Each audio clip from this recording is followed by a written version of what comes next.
The year is 585 BC, in the heart of Anatolia.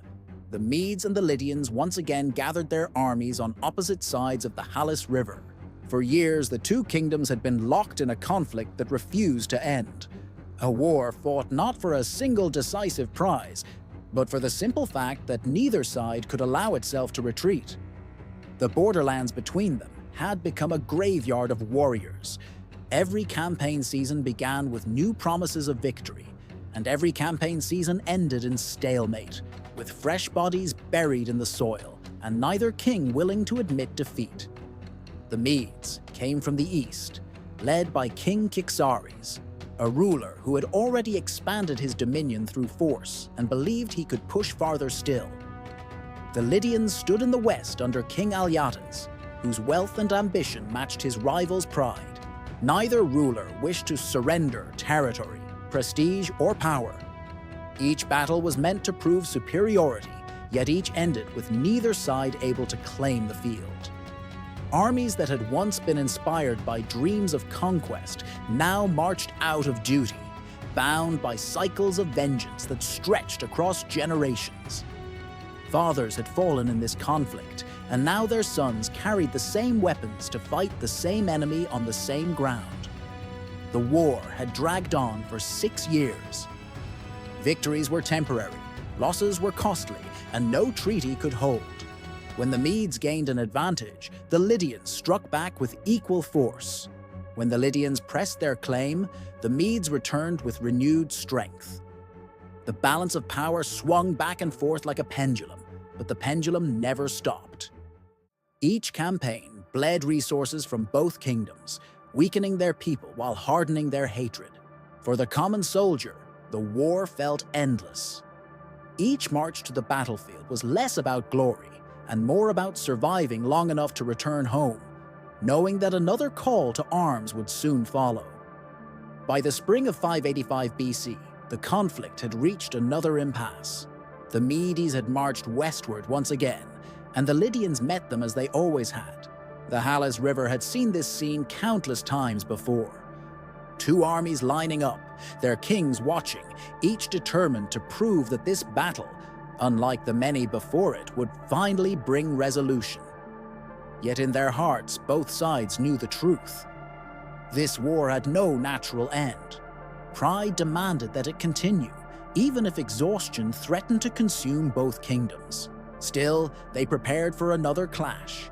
Warriors tightened their shields, kings issued their commands, and soldiers braced themselves for the same struggle that had already defined their lives.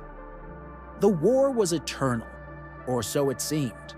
But on that day, as the two armies once again faced each other with nothing but blood in their future, something far greater than human ambition prepared to intervene.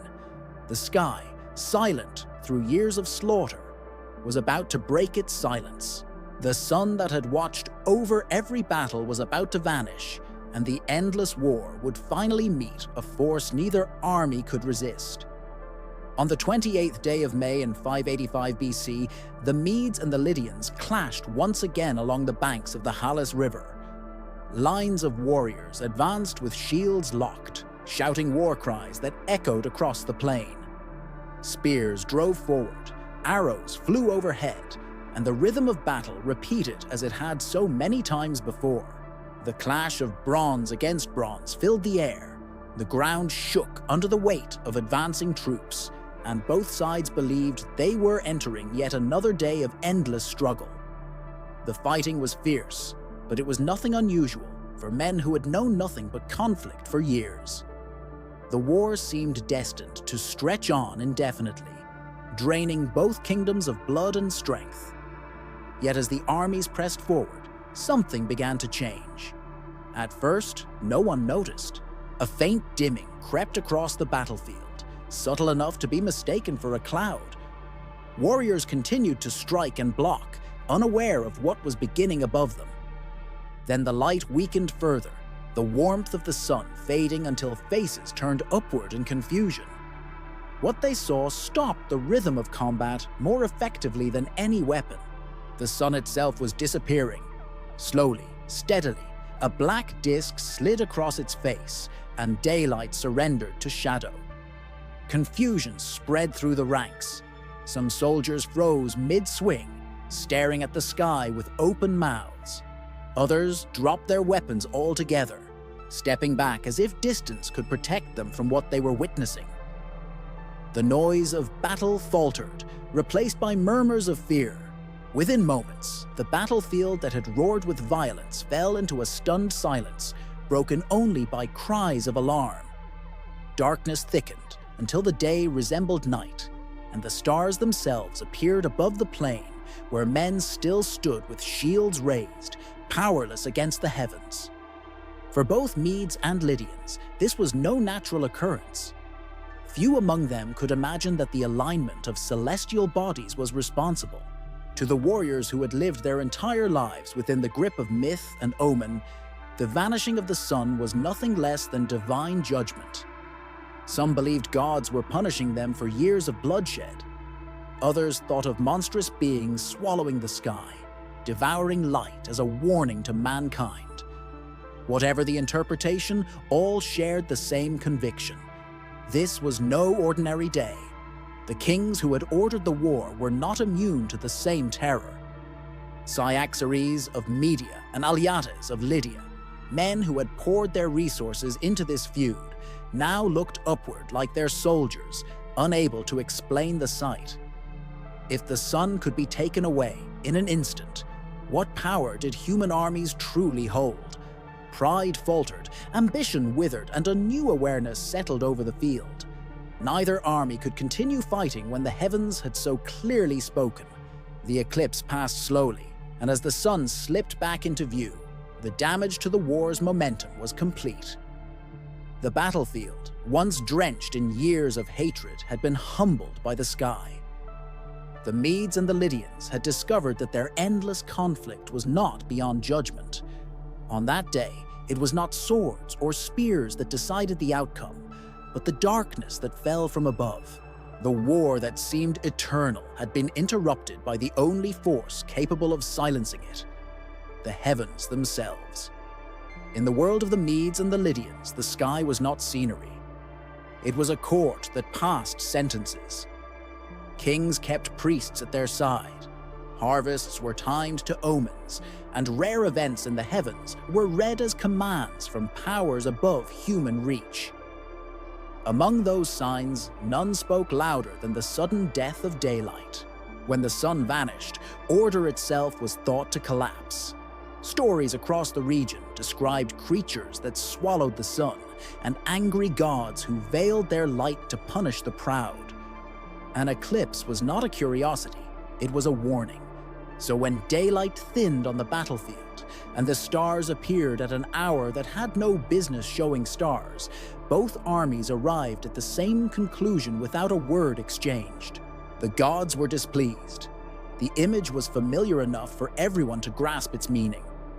A black mouth had closed over the sun, or a divine hand had drawn a curtain across it. Either way, the message was clear. Proceed, and the sky would turn against you. This was not a pause to regroup. It was fear of sacrilege. To keep fighting beneath a darkened sun would invite disaster on families, fields, and thrones. Standards lowered. Horns fell silent. Officers who had shouted orders all morning now searched the horizon for guidance that would not come. Priests muttered interpretations, and none of them recommended courage.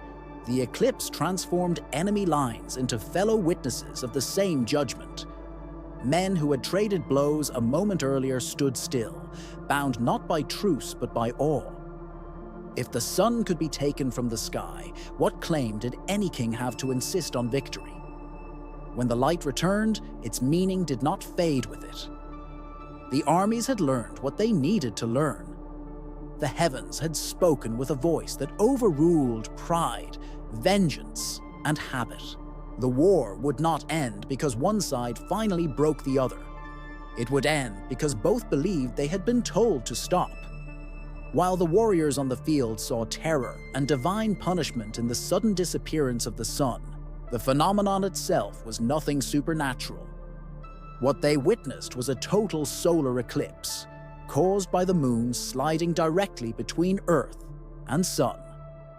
It was rare and dramatic, but it followed the same laws of motion that guide every heavenly body.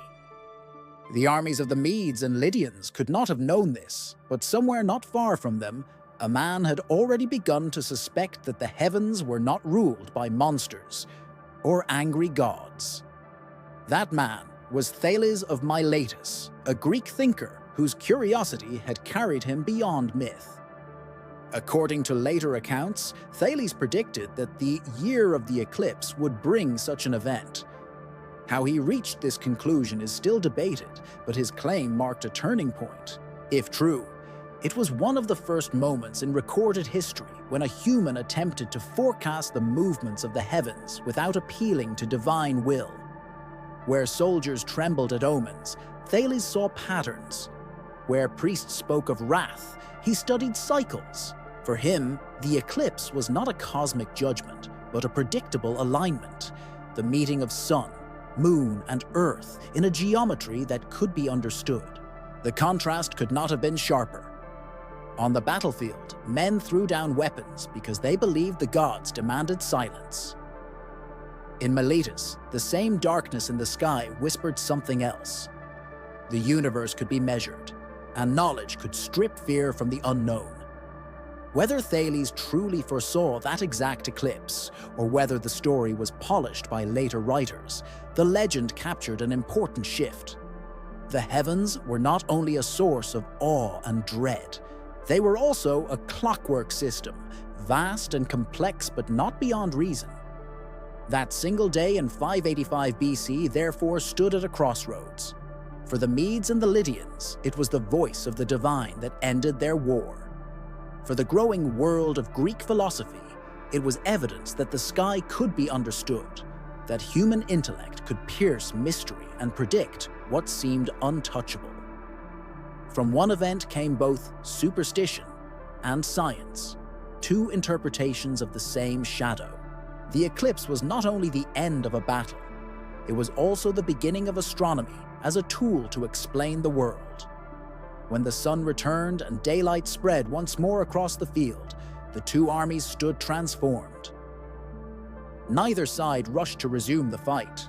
The silence that had fallen during the eclipse carried over into the hours that followed, and both kings recognized that something irreversible had taken place. The soldiers had seen the heavens themselves intervene. To ignore the sign and continue the slaughter would be to defy the will of the gods. No ruler could command men to fight under such circumstances. The Axares of Media and Alyatas of Lydia, once sworn to crush each other, agreed that the message from above had left them no choice.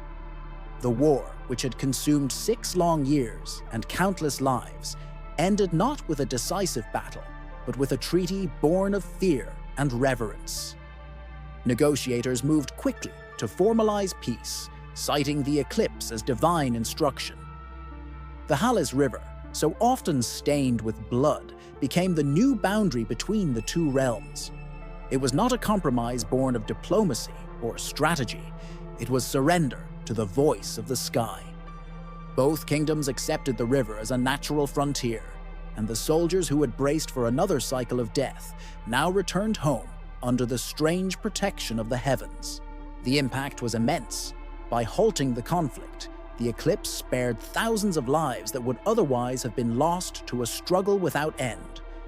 It stabilized 2 powerful kingdoms, allowing them to turn attention to their own lands rather than to endless campaigns across the border. For Cyaxares and Alyatas, the eclipse offered a way to preserve honor without admitting weakness. They could tell their people that it was not defeat or exhaustion that stopped the war, but obedience to a cosmic command. In a world where divine signs carried absolute weight, this explanation was not only accepted, but embraced. Centuries later, historians would record the day as one of the earliest examples of a celestial event directly altering the course of human politics. No general strategy, no weapons power, no warrior's courage had brought resolution. It was the shadow cast by the moon across the sun that changed history. Without that moment of darkness, the Medes and the Lydians might have continued their feud until both kingdoms collapsed under its burden. Instead, a single eclipse carved out a peace neither side could imagine before, reminding both kings and soldiers alike that the sky could dictate terms that no human authority dared to challenge. The eclipse of 585 BC was more than a spectacle in the heavens. It was a demonstration that the sky could not only terrify, but also dictate the fate of nations. For the Medes and the Lydians, it ended a war that human pride alone could not resolve. For later thinkers, it proved that the heavens could be studied, predicted, and perhaps even mastered by reason. In both cases, the sun's disappearance became a force far greater than any army on the ground. A single event in the sky altered the course of history in a way no general could. This was not the first time, nor would it be the last, that humanity turned its eyes upward to seek meaning. Comets were read as omens of disaster, new stars were taken as signs of birth or death, and alignments of planets guided kings in decisions of war and peace. The difference here was the scale of its consequence. Entire nations agreed to end their conflict because the heavens seemed to demand it. The treaty signed that year carved out borders and saved lives, a decision justified not by human logic, but by celestial command. The cosmos had judged, and mankind obeyed. The story of Thales of Miletus added another layer to the legacy. If he truly foresaw the eclipse, then this was also the moment when science began to challenge myth. What terrified armies could inspire scholars. The same darkness that made men tremble with fear could inspire another mind to search for order behind the chaos. The eclipse showed that the heavens held both terror and knowledge, both punishment and promise. The sun's vanishing was a warning to warriors, but it was also an invitation to thinkers. That day proved a truth that has echoed ever since. The sky is not simply background to human affairs. It is an active player in our story. It commands fear, it shapes belief, and it can stop wars as easily as it can inspire them. When men raise their weapons, they believe they control destiny, but above them, the cosmos holds the power to change everything with a single shadow. If an eclipse could silence two armies locked in endless bloodshed, then what else might the heavens have decided for humanity long ago?